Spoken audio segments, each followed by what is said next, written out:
Kalau di ekor aman kan, Cing?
Oke, bisa dimulai.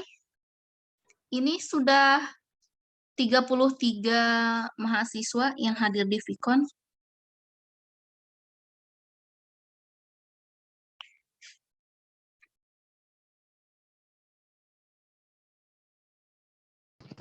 Bisa, Bu.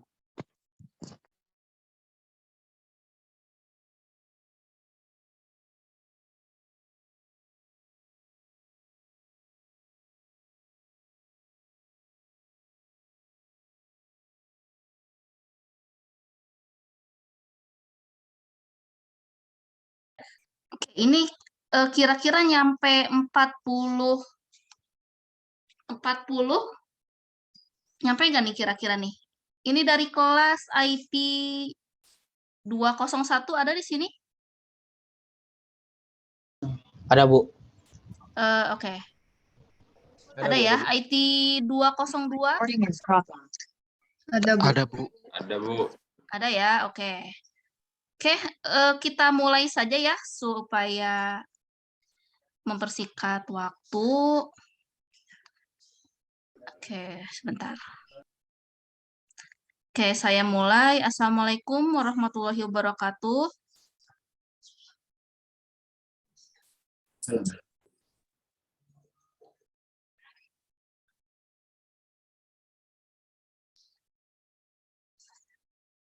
Mana nih sepi?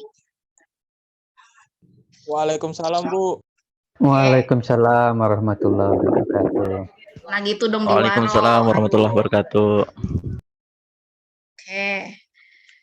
Sekarang mata kuliah sistem basis data untuk sesi pertama dan sesi kedua ya. Jadi di minggu pertama itu tidak ada Vicon. Jadi sekarang kita habiskan sampai sesi kedua gitu ya. Jadi kita tentang RPS dulu.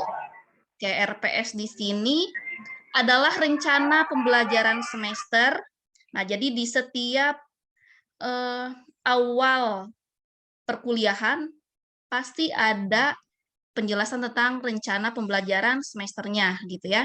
Nah, ini terkait dengan mata kuliah sistem basis data dengan dosen saya sendiri, Ciara Madonna Hasoltin. Oke, perkenalan dulu ya. Saya selaku dosen tetap Prodi Informatika PJJS 1 Universitas Siber Asia. Jadi saya mengajar untuk semester 1 semester 2, 4, dan 6 gitu ya. Jadi untuk kelas IT 202 ini diajar oleh saya berapa kelas nih? 3, Bu. 3 kelas lu ketemu dengan saya ya. Aduh. Oke. Untuk kelas 201 ketemu saya berapa kali ya?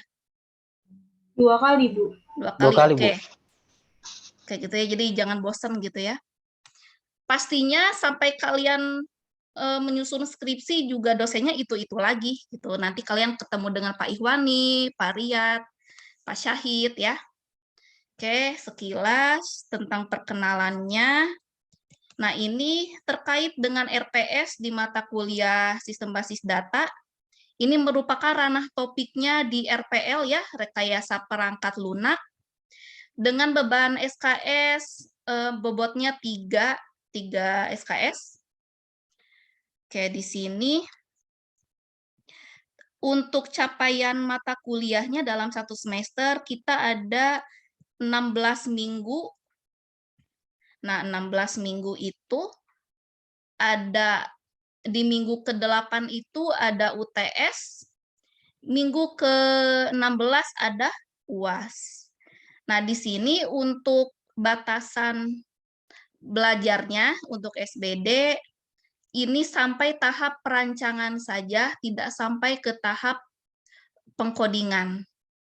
Nah, di sini dari sampai perancangan basis data fisikal.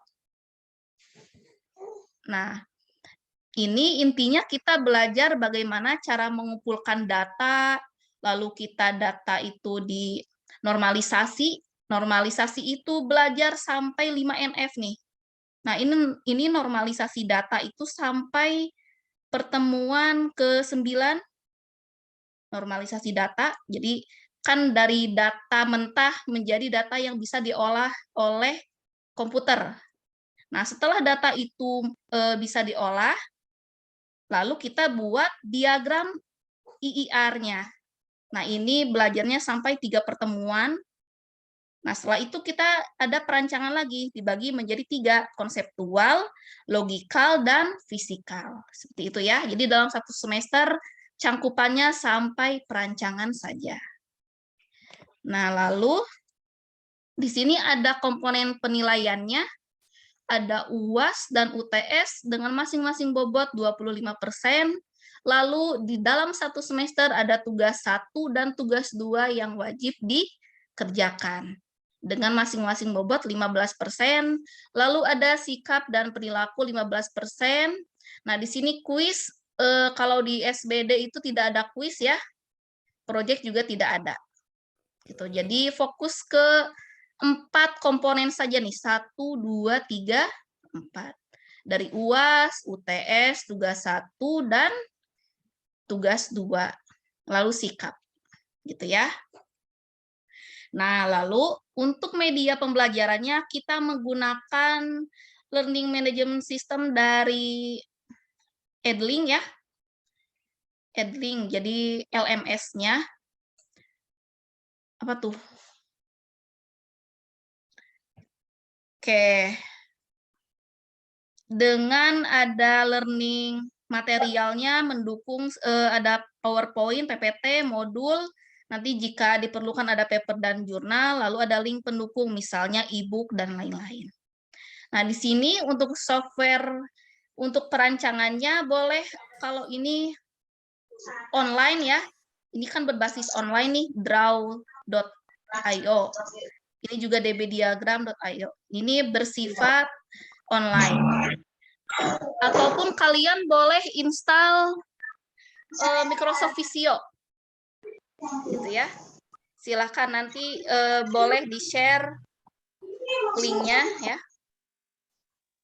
Oke. Oke, yang lain tolong di-mute dulu. Oke, supaya fokus ya.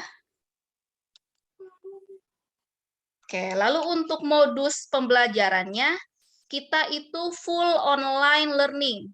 Nah, ada online itu interaksi dosen dan mahasiswa di LMS selama 1 minggu. Jadi kan kalian ada aktivitas pembelajaran dari hari Rabu sampai hari Minggu. Jadi hari Rabu itu semua dosen serentak posting learning material dari mulai jam 8.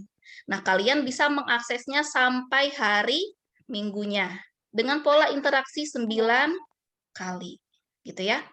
Nah, selanjutnya untuk proporsi full online learning ini kan dalam 16 minggu nih.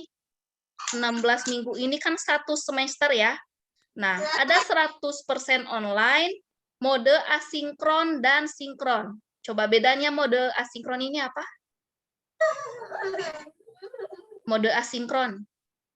Aktivitas kalian ngapain tuh? Sebagai mahasiswa. Ayo. Ada yang tahu? Download modul, Bu. Oke, download modul. Lalu apa lagi? Belajar mandiri. Kayak belajar mandiri gitu ya. Diskusi. Kayak jika ada kuis, dikerjakan kuisnya. Seperti itu ya. Itu untuk mode asinkron. Nah, lalu ada mode sinkron nih gimana nih? Maksudnya? Nih, ngapain nih kita? Vikon. Nah, ini mode sinkron ini secara interaksi langsung antara dosen dan mahasiswa. Seperti kita nih sekarang kita mengadakan Vikon seperti itu ya. Jadi kalau di jadwal itu jadwal yang sudah tersebar di grup itu kan ada 2 tuh ya. Jadwal asinkron dan sinkron. Nah, kalau mode jadwal asinkron itu yang tertera di LMS. Kalian kan ada ya jadwalnya ya? Ada nggak? Di saat kalian ngisi KRS kan ada jadwalnya ya? Ada, Bu. Nah, itu Ada, Bu, ada. mode asinkron. Jadwal tersebut itu tidak bisa diubah oleh kita. Nah, itu jadwal itu akan dikirimkan ke PD Dikti. Jadi nama kalian beserta NIM-nya jadi akan terrecord sebagai mahasiswa Unsia. Jadi nanti ada nama kalian tuh di PD Dikti, mata kuliah apa saja yang sudah kalian ambil. Nah, ini gunanya mode asinkron di sistemnya. Nah, kalau mode sinkron ini kita bisa fleksibel.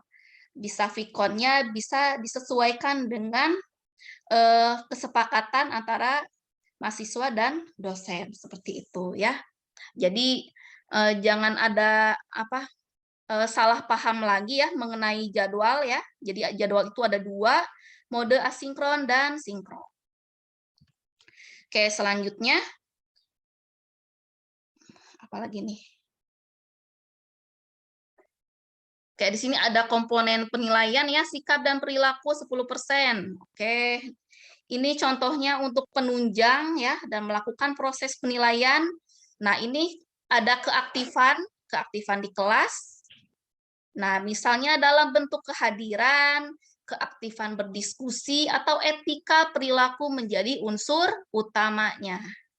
Oke, ini ya. Lalu ada tugas. Nah, tugas itu kalau di kelas saya hanya memberikan tugasnya sebanyak 2 kali. Tugas 1 itu di pertemuan ke-6, gitu ya. Coba dicatat ya, tugas 1 di mana ya tugas 1? Oke, tugas 1 di pertemuan ke-6, untuk tugas 2 di pertemuan ke-10. Ya, kisaran itulah ya.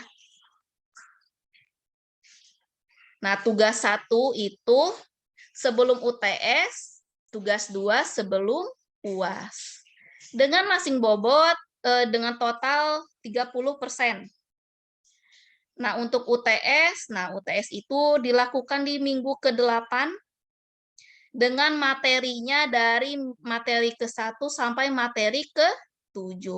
Bobotnya 30. Ini juga sama UAS. UAS juga 30. Nah, materinya apa sih? Nah, dari pertemuan ke-9 sampai 15. Nah, jika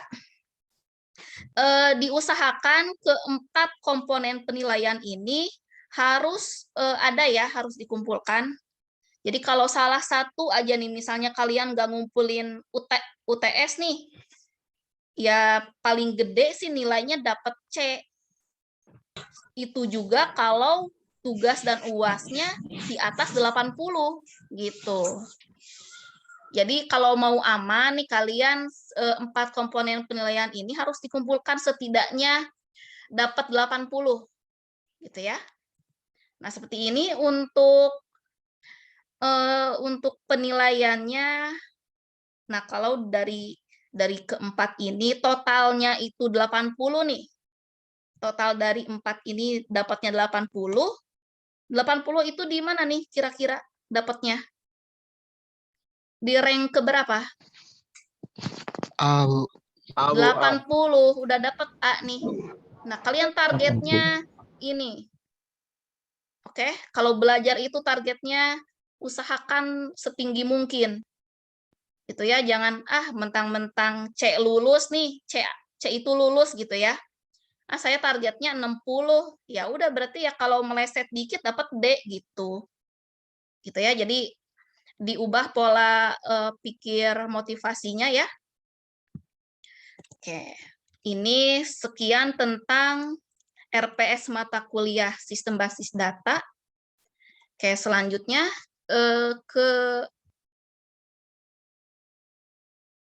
ke materi sesi pertama ya. Oke, mana nih? Oke, ini sudah terlihat? Sudah, Bu. Sudah, Bu. Oke, ini sesi pertama, pulpennya warna apa ya? Ini saya coret-coret, kelihatan nggak sih di kalian? Kelihatan, Bu. Oh, warna merah ya? Oke, oke. Iya, merah-merah. Iya, Nggak ada warna pink ya ini ya? Ganti warna hijau deh. Nah. Oke. Ini sesi pertama. Nah, di sini ada outline untuk sesi ini, yaitu tentang pengertian basis data, informasi, lalu ada tentang sistem basis data, representasi data, lalu ada perbandingan antara lemari arsip versus basis data. Nah, ini banyak yang outline-nya sampai ke kerugian basis data. Oke. Untuk sesi pertama, oke, sekarang ke definisi. Nah, definisi basis data itu kita bagi menjadi 2 dulu nih. Kita harus tahu dulu apa yang dimaksud dengan data. Nah, data ya. Data di kehidupan sehari-hari itu kita bisa menciptakan suatu data. Misalnya nih, seperti manusia. Nah, kalian kan berperan sebagai mahasiswa, ada yang sebagai pegawai, ada yang sebagai pembeli. Nah, ini bisa dijadikan sebuah data. Nah, data mahasiswa, data pegawai, data pembeli. Gitu ya. Nah, data mahasiswa apa saja sih kira-kira? Coba kalau kalian pertama kali daftar di Unsia nih, data apa yang diminta? Pertama formulir sih kayaknya. Oke, formulir. Itu data mentah dulu kan ya? Iya. Apa dulu tuh kira-kira yang diminta? Mungkin nama dulu, Bu. Tanggal lahir. Dari KTP itu kan ya? KTP Iya, benar. itu data kan ya? Nama, tempat tanggal lahir, alamat kan ya? Sama NIK. Nah, semua data itu jika dimasukkan ke sistem, jika dikumpulkan, kalian kan ada berapa mahasiswa nih? Ini misalnya ada 48, berarti ada 48 data mahasiswa di database kelas SBD gitu. Nah, lalu ada data pembeli nih. Misalnya gimana? Contoh kehidupan sehari-hari. Coba gimana nih? Misalnya kalian ke minimarket misalnya. Lalu kalian membeli sesuatu. Nah, data apa yang diinputkan? Barang yang dibeli, harga, mungkin. Oke, terus? Ya jumlah barangnya. Nah, itu juga data ya. Oke, lalu ada barang. Nah, barang juga ini data. Hewan. Hewan kira-kira apa aja nih?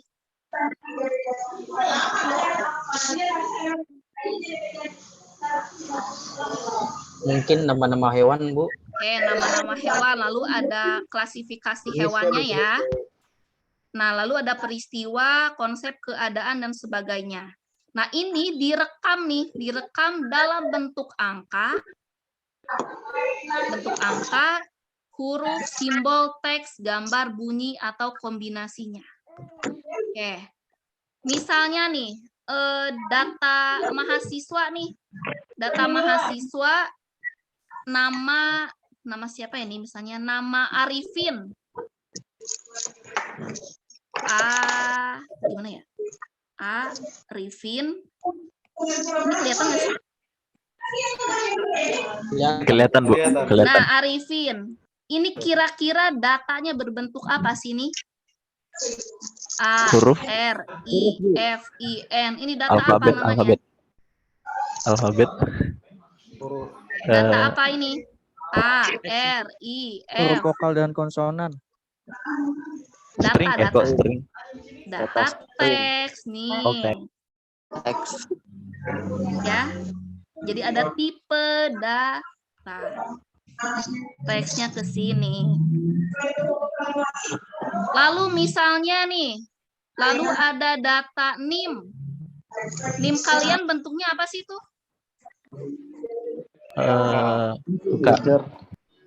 NIM kalian bentuknya apa sih? Angka. Angka ada 2140. Nah, itu berarti datanya bersifat Angka. Gitu ya. Nah, jadi data itu apa intinya? Ayo. Saya, Bu.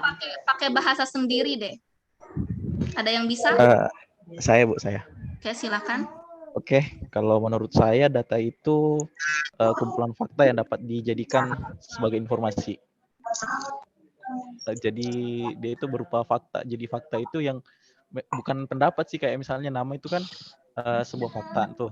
Umur juga adalah fakta. Nah, itu yang bisa diolah menjadi sebuah informasi. Itu menurut saya, Bu. Oke, benar ya. Ada lagi? Oke, menurut kalimat sendiri aja nggak apa-apa. Oke, silakan.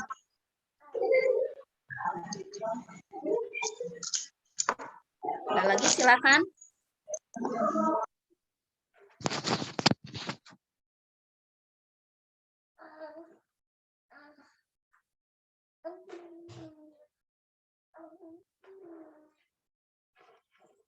Gak ada lagi nih.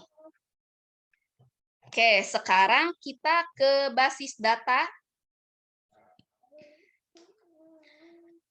Basis nih, basis base. Ada yang main Mobile Legends nggak di sini? Ada, Bu. Ada, Bu. Udah pensiun, Bu. Nah, yang main Mobile Legends kan suruh kumpul di base kan ya? Ya. Nah, ngumpul di base itu berarti yang ngumpul tuh siapa sih? Player, Bu. Player. Nah, player itu bisa jadi data nggak? Bisa, Bu. Nah, itu berarti basis data itu sekumpulan data yang terintegrasi. Nah, ini untuk diorganisasikan. Jadi ini tuh tempatnya. Basis data itu sekumpulan data. Data-data yang kalau dalam bentuk tabel nih, sekumpulan data, misalnya datanya lebih dari 200. Ya, ini sekumpulan data.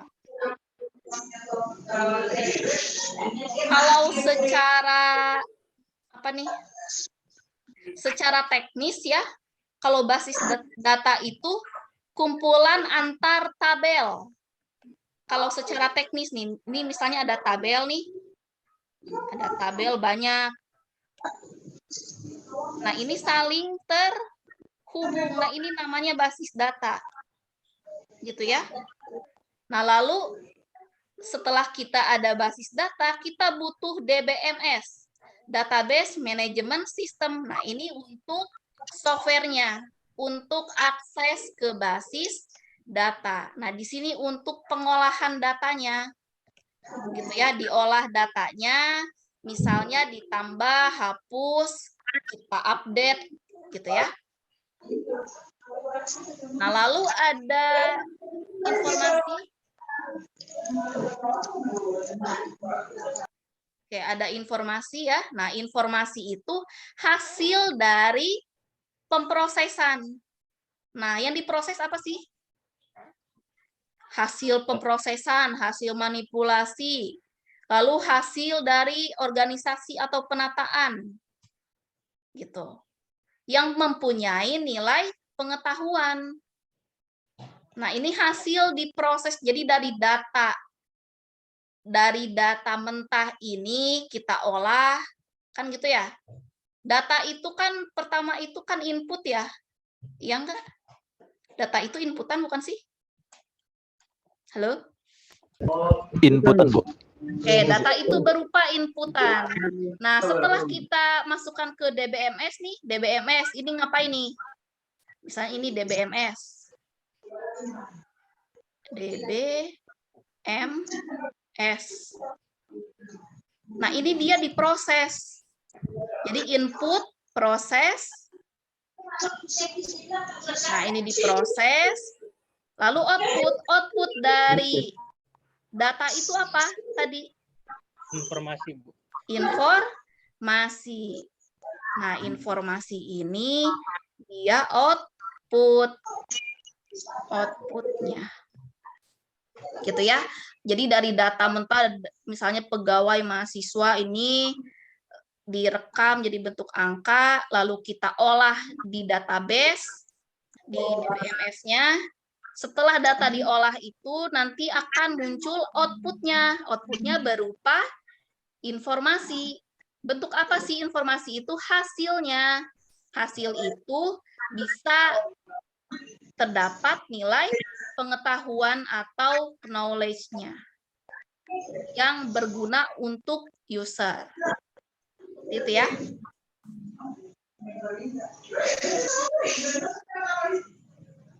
Nah, ini ya. Oke, saya mute dulu. Oke, untuk keterangannya, data yang dikelola dengan baik bisa menghasilkan suatu informasi. Nah, kalau data itu dibiarkan nih, data itu dibiarkan tanpa diolah, berarti ya tidak berarti gitu ya. Jadi tidak memberikan tambahan pengetahuan. Seperti itu mengenai definisi basis data dan informasi. Nah, di sini masih ada nih menurut ahli yaitu dari James Martin, untuk basis data itu kumpulan data yang saling berhubungan. Gitu ya. Disimpan secara bersama tanpa pengulangan yang tidak perlu. Oke. Seperti ini yang tadi ya. Dari gambaran untuk sistem basis data, misalnya user itu kan orang yang mengakses sistem. Gitu bukan user itu? Ya enggak? User itu kan orang yang mengakses suatu sistem yang dimana di sini kan misalnya ini siapa ya? Atea ada nggak di sini? Halo, halo. Halo Ibu, ada. Oke, misalnya Atea nih, Atea, ini panggilnya Atea atau siapa? Iya, Atea Bu. Tia. Atea Bu. Oke, Atea, misalnya Atea ini mengakses suatu sistem di komputer. Nah, di sini Atea ini memilih aplikasi database, jadi menginputkan suatu data, gitu ya. Nah, setelah menginputkan suatu data, nanti data tersebut akan diolah dan dikirim ke DBMS. Nah, di sini ada database sendiri. Gitu ya. Ini ada panah bolak-balik artinya apa nih? Artinya apa nih? secara terus menerus nih, looping jadinya. Gitu ya. Jadi bisa dua arah. Jadi di sini misalnya dari database bisa masuk lagi ke sini DBMS, dari DBMS bisa masuk lagi ke database aplikasi. Nanti akan muncul di outputnya ke user. Jadi balik lagi gitu ya. Oke. Ini masih tentang ini sejarah ya. Oke, seiring dengan berjalannya waktu, lambat laun sistem pemrosesan file mulai ditinggalkan. Jadi zaman dulu nih, pemrosesan file itu yang bersifat manual sudah ditinggalkan. Contohnya apa sih? Manajemen arsip ya. Kalian misalnya filenya itu di kertas nih, data-data pegawai itu bentuknya di kertas, ditumpuk terus-menerus gitu ya, sampai memenuhi ruangan. Nah, itu kan tidak efektif ya. Nah, setelah itu, setelah ditinggalkan, mulailah dikembangkan sistem pemrosesan dengan pendekatan sistem basis data. Nah, seperti ini nih. Oke, di sini ada ini tabel ya. Ini misalnya ada database mahasiswa, database mata kuliah. Oke, kita contohkan ya, misalnya tabel mahasiswa itu terdiri dari NIM, nama, alamat, dan tanggal lahir. Nah, data ini masuk ke sistem. Nah, lalu muncul di hasil nama aplikasinya program aplikasi mahasiswa, misalnya di sini LMS atau SIAKAT ya. Boleh.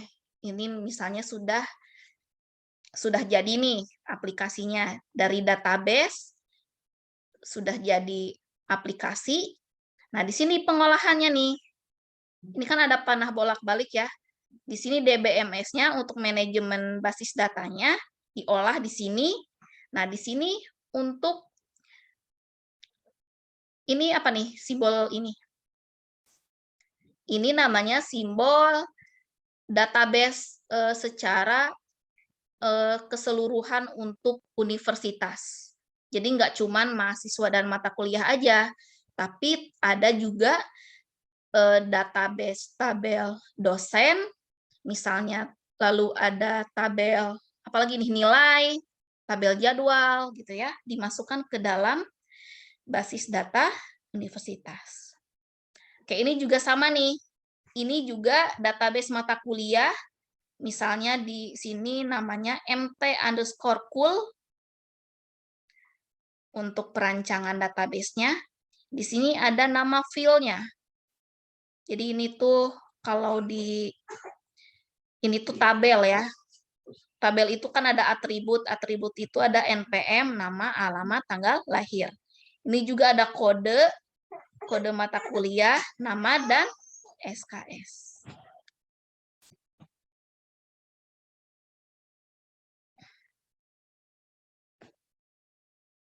Oke. Nah, sekarang ada perbedaan antara data dan informasi. Gimana nih gambarnya nih?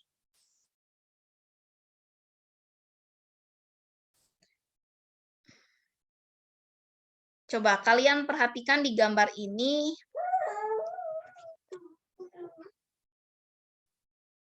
Oke, misalnya ada sebuah data nih, ini misalnya data. Data-data itu masuk ke basis data, jadi misalnya ini data. Data masuk ke sebuah basis data ke sini ya.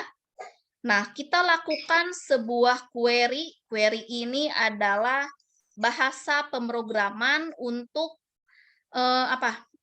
untuk database ya, SQL. Nih, struktur, query, language. Nah, ini untuk pengkodeannya. Jadi kalian ngoding untuk database-nya menggunakan query plus data. Lalu kita olah di dalam basis data ini, gitu ya. Nah, nanti outputnya berupa informasi.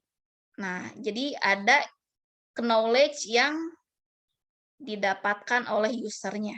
Seperti itu ya. Oke, lalu di sini ada representasi data. Nah, jadi untuk data itu kita representasikan seperti ini. Misalnya ada data mahasiswa. Nah, data mahasiswa itu apa aja sih atributnya? Ada nama, NPM, jurusan, kelas misalnya ya. Lalu ada data dosen. Nah, data dosen itu misalnya nama dosennya, lalu misalnya nomor induk dosen, gitu ya. Lalu mata kuliah yang diampu. Seperti itu untuk merepresentasikan suatu data. Nah, lalu di sini ada lemari arsip versus basis data. Kayak seperti ini ya. Kalau ini kan offline ya.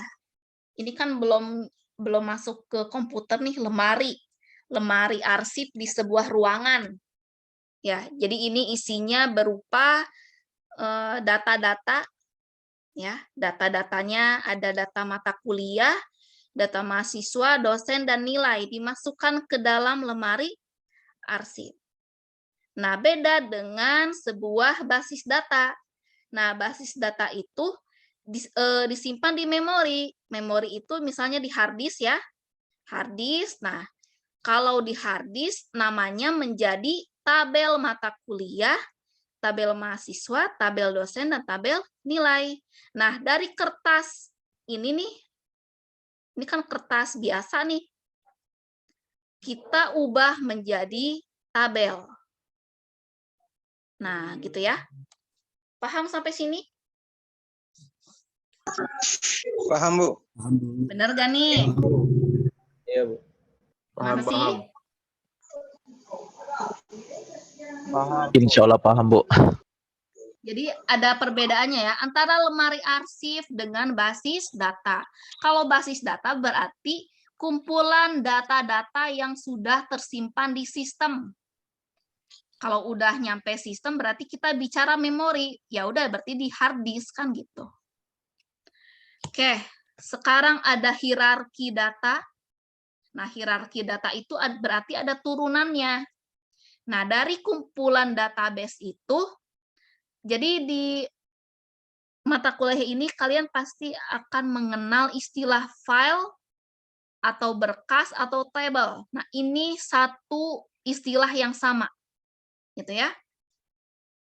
Jadi dari database lebih spesifik lagi ada berkas atau table. Nah, tabel ini ya tadi ini nih data ini. Apa tuh tabel itu? Kumpulan record sejenis yaitu panjang atribut field sama. Nah, ini isi tabel ya. Tabel, kamu tahu tabel nggak? Tahu, Bu. Tabel, ya tabel, misalnya tabel mahasiswa ada NIM, nama, alamat gitu ya. Iya, Bu.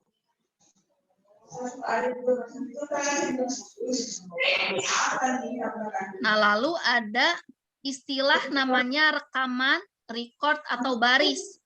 Nah, ini namanya gabungan sejumlah elemen data yang terkait.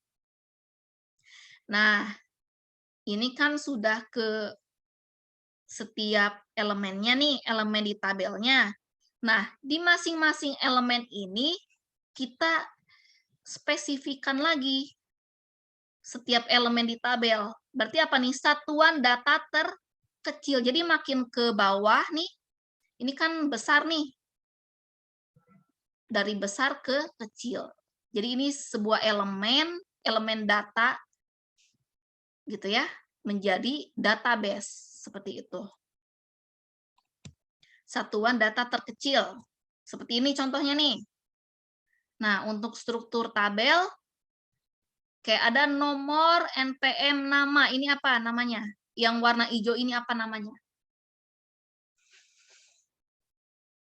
Kolom. Kolom. Field atau kolom Kolom. atau Atribut. atribut. Ada kata, nah ini ya, field atribut. Ini kan elemen satuan data terkecil. Nah ini kan terkecil nih. Nih per ini nih. Nah NPM, nomor, nama, ini kan satuan data terkecilnya. Lalu ada istilah record atau baris. Nah ini ini berarti isi dari datanya. 1, 2, 3 sampai tak terhingga. Gitu ya. Nah, di sini setiap field atau kolom mempunyai tipe data sama atau berbeda. Berbeda. Oke. Nama dengan NPM kira-kira nih tipe datanya sama atau beda? Ayo. Nama sama NPM sama nggak tipe datanya nih? Beda. Beda, Bu. Beda, Bu. Harusnya, Bu. Kenapa tuh Seharusnya sih beda, Bu. NPM artinya angka. NPM kalian isinya apa sih? Angka. Angka, Bu. Kumpulan angka kan ya, berarti tipe datanya Tipe number. datanya. Nah, kalau Number. nama itu tipe apa? Alfabet. Teks, Bu. Teks, berarti bertipe data varchar atau char atau karakter. Gitu ya. Oke. Berarti dalam satu tabel kita boleh menambahkan field yang berbeda tipe data. Boleh kan ya? Misalnya Boleh. selain NPM dan nama, tabel mahasiswa apalagi sih? Alamat. Ya. Nomor HP. Alamat kira-kira nih, tipe datanya apa? Ayo. Teks. Alamat. Karakter. Ada jalan apa ya namanya? Jalan Pangeran Hidayatullah nomor 62. Tuh. Itu gabungan apa tuh? Angka dan teks. Angka dan teks. Kalau gabungan angka dan teks, tipe datanya apa? Tipe data karakter. Char, ya. Lalu, boleh nggak kita tambahin lagi nih? Apalagi selain alamat untuk database mahasiswa? Tempat tanggal lahir, Bu. TTL, tempat tanggal lahir. Kira-kira nih tipe datanya apa nih? Date, Bu. Masih sama tadi, Bu, dengan yang alamat. Beda ya. Kalau untuk di sistem basis data, membuat database itu pasti ada aturannya. Untuk TTL itu pasti sudah ada fungsi date di sini, tipe data date. Date time. Ya, untuk tipe data waktu. Gitu ya. Oke, mengenai tipe data nanti kita belajar di mata kuliah algoritma dan pemrograman ya. Oke. Nah, di sini data pada sebuah objek. Objeknya mana dari slide ini? Coba. Ayo. Objeknya apa sih? Sepatu. Objeknya sepatu. Objeknya sepatu. Sepatu ini bisa kita jadikan database nggak sih? Bisa. Ya, Bu. Bisa. Syarat database itu harus ada apa? Ada Atribut. Harus ada atribut. atribut.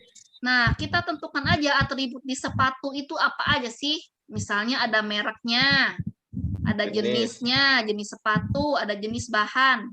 Nah, kita tentukan dulu atributnya, lalu kita buat tabelnya. Nih urutannya ini ya. Buat tabelnya, misalnya mereknya ada 5 jenis. Sampai angka 5, lalu ada jenisnya juga, bahannya ada kulit, gitu ya, ada kanvas, ukuran juga, ada warna dan harga. Boleh nih. Jadi di satu objek itu kita udah dapat satu database berupa tabel sepatu. Gitu. Oke, sekarang saya tanya dulu nih. Kalau objeknya laptop, kira-kira atributnya apa? Merek. Harddisk. Ayo, Merek, Bu. objeknya laptop, atributnya apa? LCD. Pasti merek. Jenis prosesor, RAM. Coba Merek, siapa harga, satu-satu tipe. dulu? Siapa? Merek. Alpha Prima. Ada, Bu. Oke, silahkan untuk atribut, untuk objek laptop, sebutkan atributnya. Atributnya RAM, prosesor, HDD, terus keyboard termasuk nggak ya? Keyboard eksternal. Bukan. Maksud di atribut sini bisa kita jadikan sebuah data. Merek, Oke, merek. Terus? jenis laptopnya, Oke, jenis laptop. ukuran laptopnya, Oke, ada ukuran incinya ya. Terus ada apa? ya. Harga, warna, Oke, harga, warna boleh. Ada lagi nggak kira-kira? udah kayaknya nggak ada lagi. Oke, jadi udah paham ya cara merepresentasikan dari sebuah objek ke data. Oke, ada lagi misalnya objek apa ya? Objek burung. Coba kalian buat tabelnya kayak gimana kira-kira?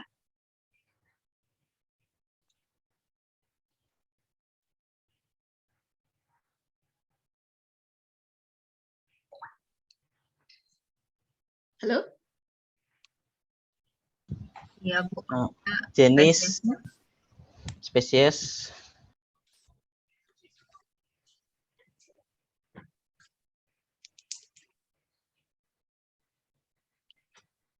Misalnya nih, jenis burung. Lalu apalagi nih? Jenis kelaminnya juga, Bu. Oke. Warnanya juga bisa Warna ya? bulu. Iya. Usianya mungkin juga bisa, Bu. Oke, bisa. Gampang ya. Jadi dari objek yang terlihat, yang nyata, kita jadikan sebuah tabel. Nah, lalu di sini ada komponen basis data. Nah, di sini komponen itu berarti yang saling, apa sih namanya tuh? Jadi harus ada gitu komponen basis data tuh. Nah, basis data itu komponennya itu harus ada hardware-nya, lalu harus ada OS-nya. Nah, di sini ada sistemnya untuk DBMS, harus ada user-nya, lalu ada software-nya. Nah, seperti ini. Untuk basis data itu, kayak basis data tadi kan terdiri dari kumpulan tabel. Nah, ini kan tabel A sampai tabel N. Nah, di dalam disimpan ke basis data, diolah di DBMS. Nah, usernya ada 3 nih kalau digambar. Ada 3 orang.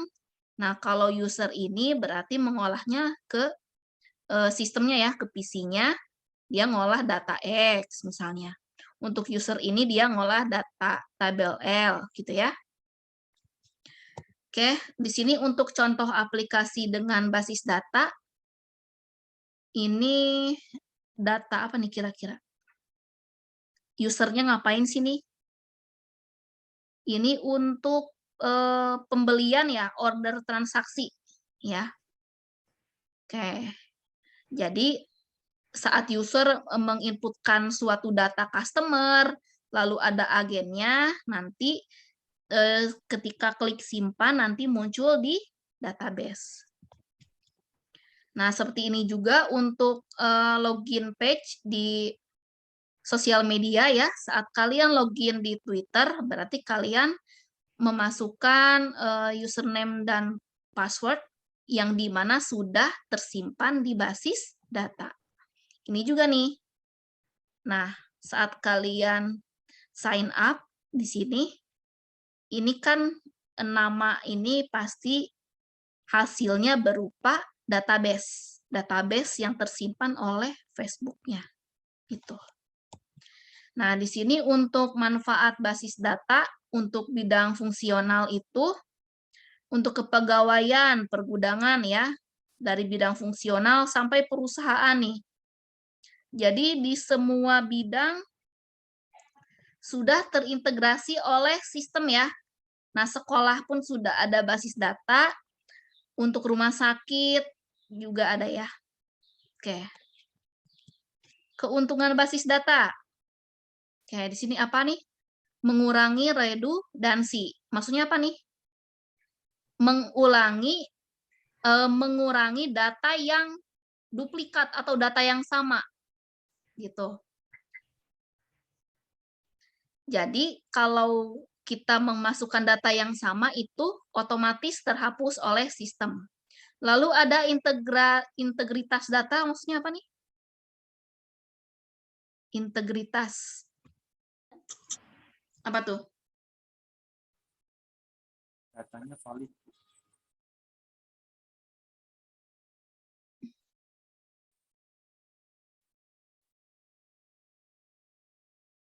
Apa nih integritas? Kombinasi dua data. Kombinasi dua data maksudnya gimana? Seperti yang tadi?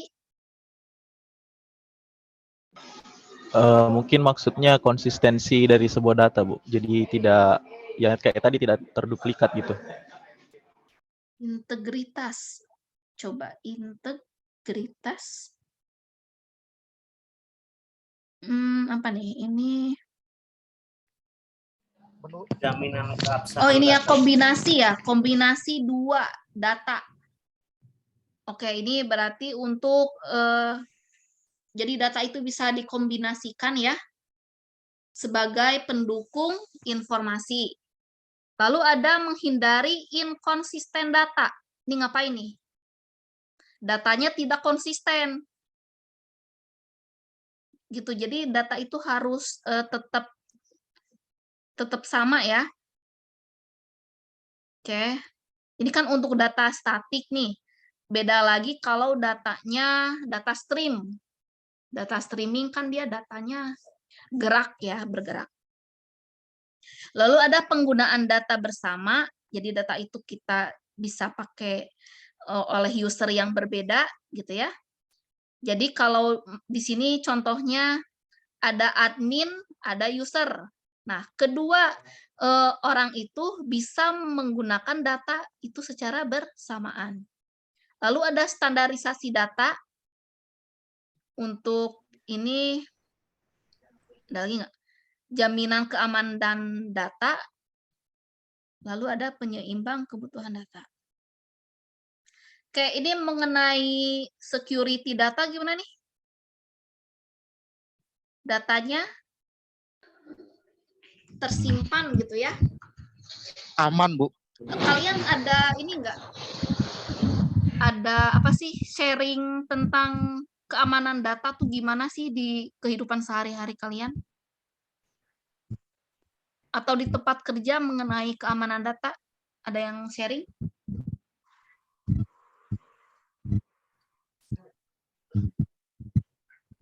Kalau menurut saya, Bu ya, keamanan data itu kalau dibandingkan dengan keuntungan basis data, itu misalnya ketika masih datanya berbentuk konvensional itu kan mudah hilang, mudah robek. Kalau kebakaran ya hilang gitu. Tapi kalau udah dalam sistem basis data itu lebih secure, Bu. Paling permasalahannya cuma virus sama hacker aja sih, Bu. Oke. Nah, kalau itu data disimpan di cloud ya? Boleh ya, nggak Bu, sih? bisa, Cloud Bu, kayak computing? bisa, Bu, kayak sebenarnya Google Drive itu kan termasuk database itu, Bu. Datanya ya file-file yang kita masukkan gitu, Bu. Nah, betul ya. Seperti itu contohnya ya. Oke. Lalu ada kerugiannya. Kerugiannya apa tuh? Diperlukan hardware atau perangkat keras tambahan. Nah, berarti kita butuh CPU yang lebih kuat, terminal yang lebih banyak, dan alat komunikasi. Pasti juga untuk biaya juga lebih besar mengenai listrik. Lalu kita butuh apa nih, sumber daya ya, SDM-nya. Lalu untuk rawan keberhasilan operasi, misalnya gangguan listrik dan komunikasi. Oke. Nah, ini sekilas tentang pengenalan sistem basis data. Oke, gimana? Udah mual belum nih? Belum ya? Belum nih. Aman, Bu. Aman ya, gampang ya? Aman. Gampang lah. Aman. Gini doang Aman, mah. Ini mah kalian mata kuliah ini tinggal baca doang nih sebenarnya. Ini nggak ada mata kuliah ngoding, nggak ada ngitung-ngitung, tinggal dibaca aja udah. Nah, sekarang kita lanjutkan ke sesi kedua. Oke, ini sesi kedua, cepet nih, tenang. Berapa slide sini? Ya elah, segini doang, yuk. Nah, sekarang tentang teknik pencarian fakta dalam perancangan basis data.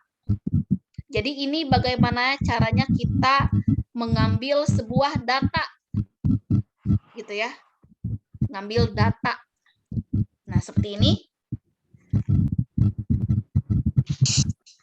Teknik pencarian fakta itu adalah proses dalam pembangunan dan pengembangan sistem.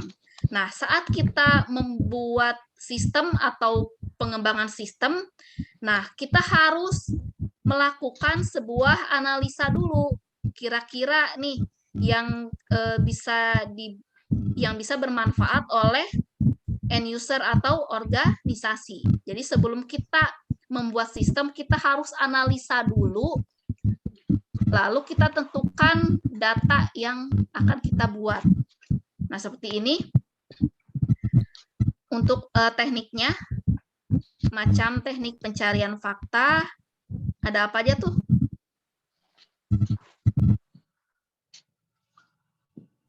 Ada menguji atau memeriksa dokumen, ada wawancara, ada teknik observasi, ada riset, ada data mining. Ini ada 5 teknik. Oke, untuk ini teknik menguji ini ya, menguji dokumen. Contohnya gimana nih?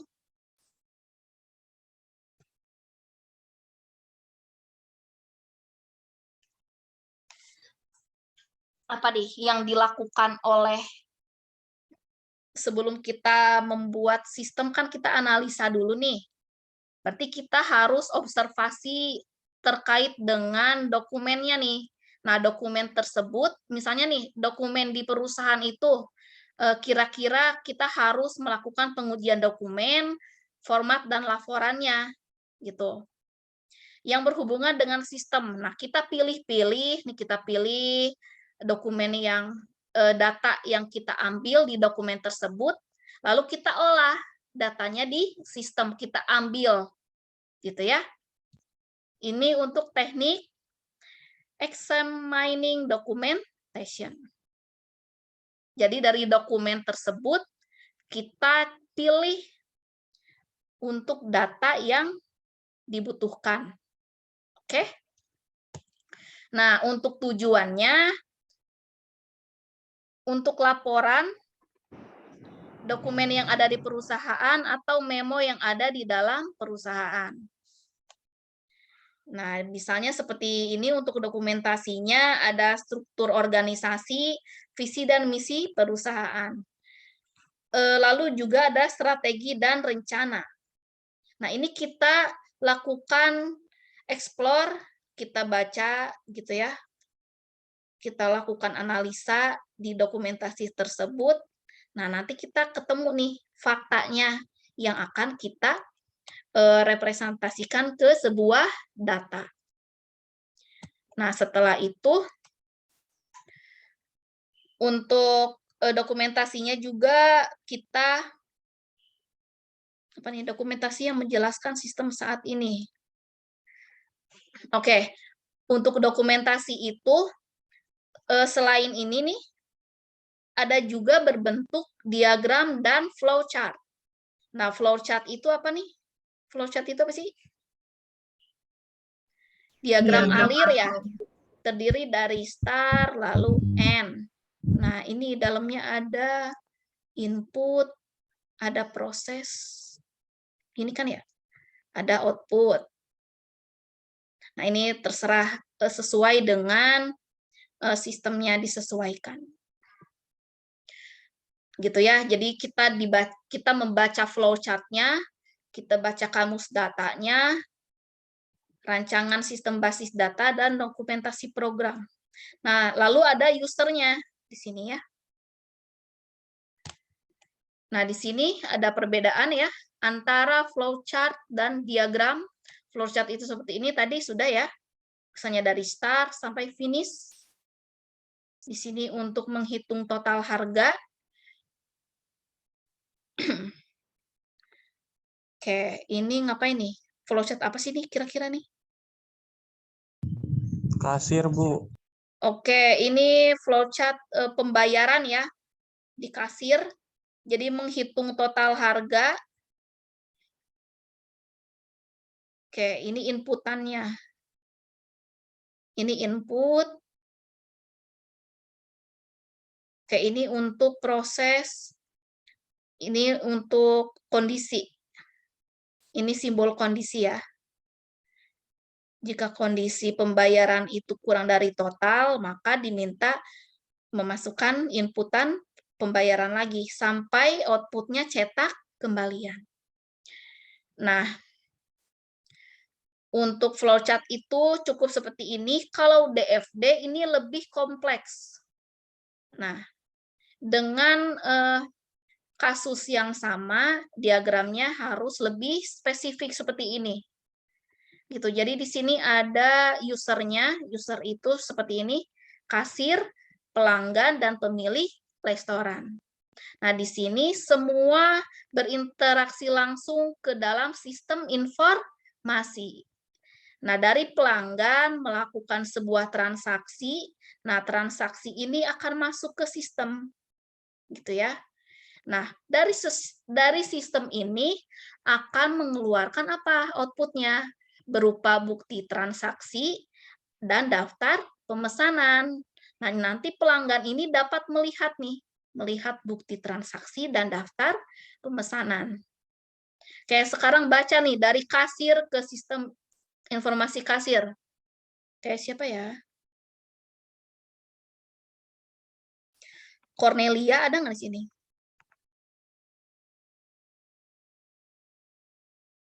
Halo, halo? Wah, pada AFK ini kayaknya nih.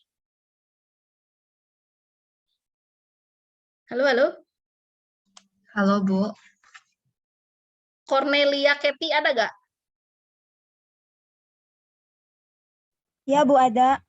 Oke, silahkan baca dari kasir ke sistem informasi kasir. Gimana alurnya? Alur di sistemnya. Oke. Dibaca dari panahnya ya. Silakan. Dari kasir ke sistem informasinya, yaitu data menu makanan, data menu minuman, dan juga transaksinya. Itu ngapain tuh?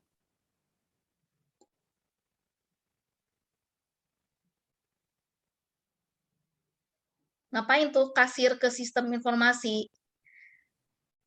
Menginputkan. Nah, kalau ada kata-kata, kalau panahnya ke sistem nih, kalau panahnya menuju ke sistem, berarti dia inputkan data. Ya, Bu. Berarti kasir input data transaksi ke sistem informasi. Lalu kasir juga menginputkan data menu makanan ke sistem informasi. Nah, dari sistem informasi mengeluarkan output apa? Output apa sih? Output dari sistem ke kasir? Outputnya apa? Daftar menu yang Daftar menu yang dijual, lalu mengeluarkan nota pembayaran. Jadi kasir ini bisa kasir ini bisa melihat daftar menu yang dijual dan nota pembayaran. Oke, sekarang dari pemilik restoran ke sistem, dia ngapain sih pemilik restoran itu? Silakan dibaca. Fauzi Aulia, silahkan. Melihat laporan, Bu. Melihat doang, enak amat. Ngapain aja sih pemilik restoran di sistemnya? Namanya juga bos ya? Iya, Bu, melihat laporan yang dijual, Bu. Laporan secara keseluruhan dari sistem informasi, gitu ya? Masih. Ya. Oke. Kalian paham nggak sih yang saya jelasin tuh?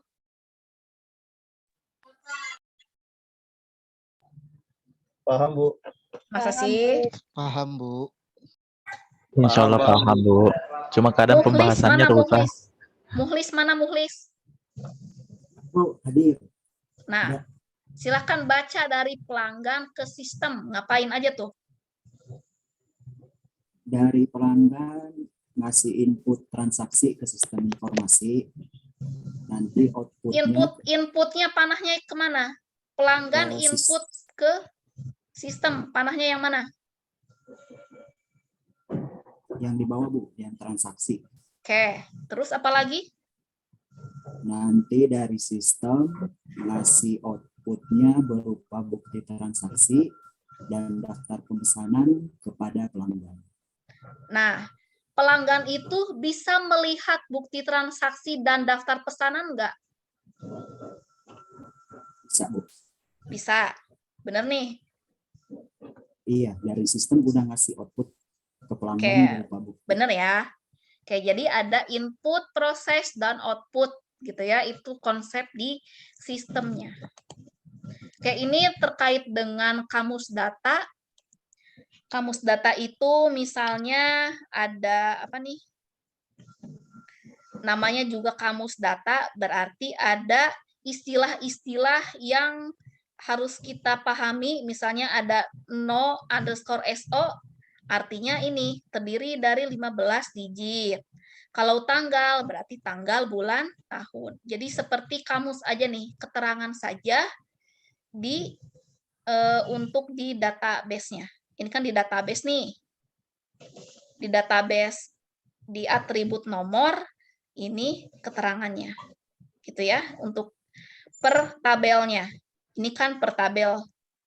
Tabel ini dan tabel ini. Oke. Di sini juga ada perancangan sistem untuk fisikal nih, perancangan fisikal data model.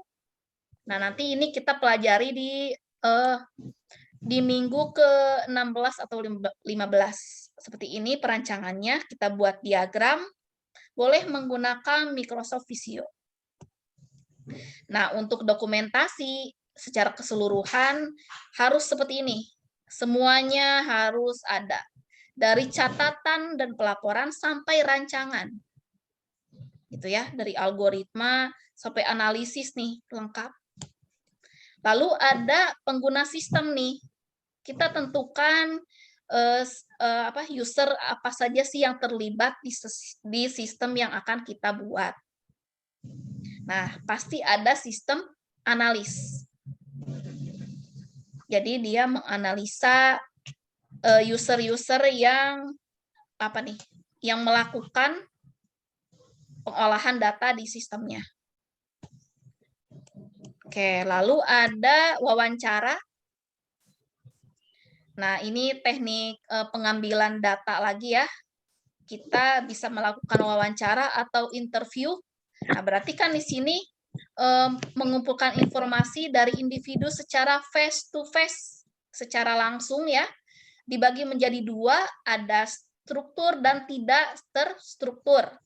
Kalau terstruktur itu lebih spesifik, jadi dia udah terolah gitu, udah terurut gitu ya, udah memperoleh klasifikasi. Nah, kalau untuk tidak terstruktur dilakukan melalui sasaran umum, gitu ya, secara umum. Oke. Selanjutnya, ada observasi proses bisnis. Ini misalnya dengan melakukan pengamatan untuk mendapatkan fakta yang sebenarnya. Kalau ini gimana nih? Observasi proses bisnis. Coba silakan ada yang mau sharing? Observasi proses bisnis. Memantau proses bisnis yang terjadi, Bu. Ya, berarti melihat update-annya apa sih yang belum di sistem yang belum dibuat di perusahaan itu. Jadi kita kembangkan, gitu kan ya? Bisa gitu, bisa juga misalnya kita hendak membuat suatu sistem informasi suatu perusahaan, kita lihat dulu misalnya dalam satu hari kita mengobserv atau mengamati perusahaan itu butuhnya apa aja, data yang diperlukan apa, data yang hendak disimpan apa, dan lain sebagainya, sehingga bisa kita analisis kebutuhan dari database perusahaan tersebut, Bu. Kalau perusahaan itu sudah ada sistem, apa yang kita lakukan? Kalau perusahaan tersebut sudah ada sistem, maka kita mengobservasi kinerja sistem informasi tersebut, bagaimana dia melakukan pengolahan data, inputannya seperti apa, outputannya seperti apa, ada kendala atau enggak, dan Ya, berarti kita kembangkan sistem yang sudah ada. Gitu ya? ya, betul, Bu. Oke. Lalu ada riset. Nah, kalau riset itu kita bisa mandiri nih, misalnya mencari faktanya melalui internet, jurnal, dan literatur lainnya. Nah, bisa kita membaca jurnal, jadi ini kita observasi sendiri aja. Gitu ya, ini riset. Nah, lalu ada data mining, yaitu penggalian data. Gimana nih maksudnya? Kalau data mining itu kan misalnya nih kita ada pengguna Twitter di sini. Ada, Bu. Oke, misalnya pengguna Twitter. Kita lagi hashtag apa nih sekarang yang trending? Coba saya buka Twitter dulu. 3 periode, Bu. Awan hujan. Ganjar pencitraan apa lagi? Vicky, Bu, Vicky. Oke, misalnya nih ada Formula. Nah, di Twitter itu tipe datanya apa sih? Yang muncul itu apa sih dia? Kita nge-tweet nih, yang muncul itu apa? Data apa? Teks, Bu. Data Karakter, Bu. teks. Nah, data karakter. Ya kan? Nah, misalnya kita melakukan sebuah pengkodean. Pengkodean itu misalnya kita mencari ada namanya text mining, berarti menggali data teks dari Twitter berdasarkan hashtag, misalnya hashtag apa nih? Hashtag apa sih? Hashtag apapun ya misalnya. Nah, nanti saat kita klik kita execute programnya, nanti muncul nih kata-kata apa saja sih yang muncul. Nah, ada berapa banyak data yang muncul, ada berapa banyak tweet yang muncul. Nah, itu kita di data mining. Jadi kita penggalian data yang tersembunyi. Gitu ya. Bu, izin bertanya boleh, Bu? Oke, silakan. Saya masih agak bingung perbedaan antara data mining dengan research, Bu, yang tadi. Yang mana? Yang mana? Data mining yang ini dengan yang sebelumnya, research. Ini. Ya, yang itu. Ya, saya bingung, Bu, karena menurut saya ketika kita misalnya saya googling, misalnya googling sesuatu, misalnya dosen ngasih tugas carilah soal ini gitu. Saya googling, menurut saya itu data mining, tapi juga itu bisa berbentuk research gitu, Bu. Karena sama-sama data mining kan menurut saya kan secara leksikal kan maknanya penambangan data, Bu ya. Saya nyari data aja dari Google gitu, Bu, maksudnya. Ya, nah itu kan bisa berupa riset juga, Bu. Sebenarnya perbedaan paling utama dari kedua hal ini itu apa, Bu? Makasih, Bu. Oke, kalau ini tekniknya nih. Ini teknik pengambilan data. Ini secara apa sih?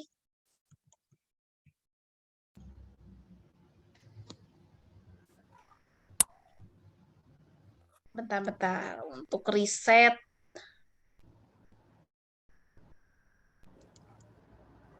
Ini beda ya. Kalau data mining itu ini pasti bisa berupa dari sosial media.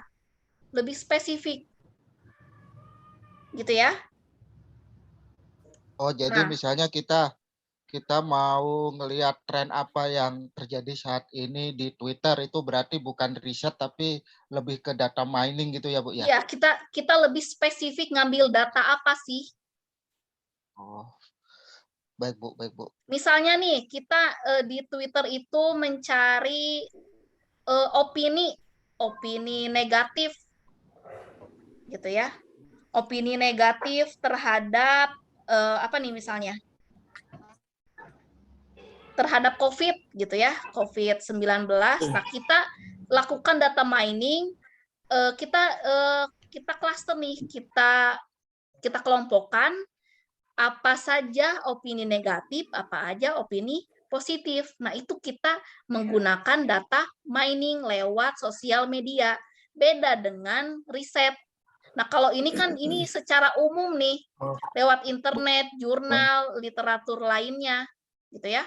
Kalau jurnal itu ini kan dia lebih ke orang yang melakukan sebuah penelitian yang terkait di apa yang akan kita cari. Kita baca aja gitu. Nah, kalau di data mining ini udah ke teknik datanya. Meskipun nih dari ke mana tadi? Nih. Nah, dari keempat ini bisa kita juga ambil teknik datanya lewat data mining juga. Gitu ya. Jadi data mining itu nanti kita belajar di semester ke-5. Jadi ada khusus untuk sosial media, ada yang tidak. Gitu ya. Oke. Jadi itu juga bisa dikombinasikan ya, Bu ya. Misalnya saya dapat tugas dari direktur, biar penjualan kita laku, kita mau ngapain nih? Nah, kemudian saya melakukan data mining di Twitter misalnya. Sekarang yang lagi ngetren di segmen pasar kita misalnya K-pop, dalam hal ini BTS Army lagi ngetren di Twitter. Nah, kemudian dari data mining itu kita riset lebih dalam lagi, misalnya kita riset biodatanya dan lain sebagainya gitu, agar bisa diperoleh hasil yang lebih baik, mungkin bisa, Bu ya? Boleh. Jadi jangan hanya mencari fakta itu, jangan hanya salah satu. Boleh semuanya. Dari menguji, dari wawancara. Jadi semuanya boleh kita lakukan. Jangan salah satu. Gitu ya. Ya, terima kasih, Bu. Oke, ini sudah selesai ya. Terus sampai sini. Oke, silakan ada pertanyaan. Jadi untuk sesi Vicon ini sudah menjelaskan dari sesi pertama dan sesi kedua. Oke, silakan ada yang mau ditanyakan? Halo, halo.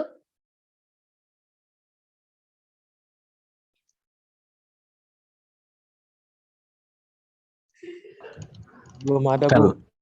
Masa sih? Kalau dari saya sudah cukup, Bu. Ayo nanya lah. Izin bertanya, Bu. Oke, silakan. Nanti untuk output UTS sama UAS sama tugas itu bentuknya seperti apa ya, Bu? Kira-kira untuk sistem basis data ini? Untuk sistem basis data nanti tipenya kalian akan membuat perancangan sistem basis data aja. Misalnya nih, kalian targetnya akan membuat sistem. Berarti di mata kuliah ini sampai perancangan aja. Nah, perancangan itu nanti kita di tahapan tugas 1, tugas 2, UTS, UAS. Jadi saling terkait. Itu nanti ya, saya jelaskan lagi. Pasti ini berbasis output.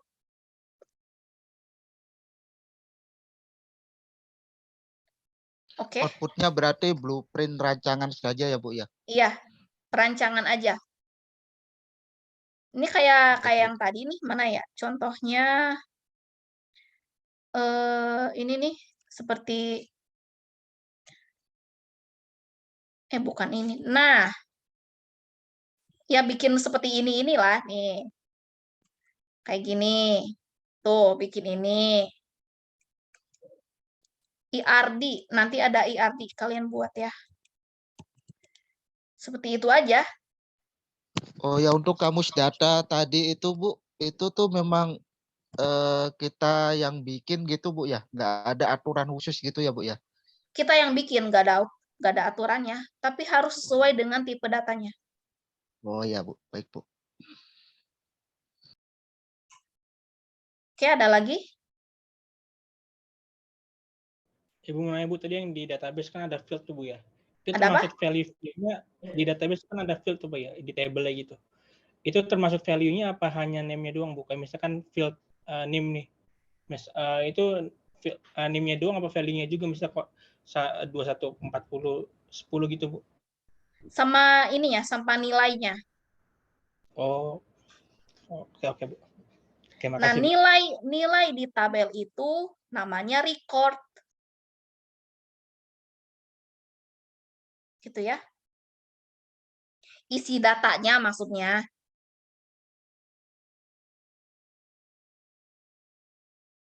Oke, ada lagi?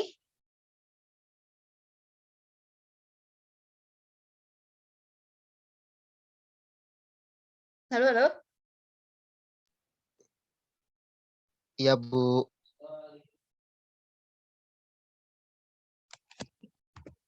Ini ada berapa? Ini nih, 52 ya. Ini direkam nggak sih nih? Ada, Bu. Oh, kerekam ya. Oke, aman ya. Oke, kalau tidak ada pertanyaan lagi, kita cukupkan ya untuk Vicon kali ini. Nanti kita Vicon lagi minggu depan di jam yang sama ya, di setiap hari Rabu jam 15.20. Oke, terima kasih untuk teman-teman yang sudah hadir.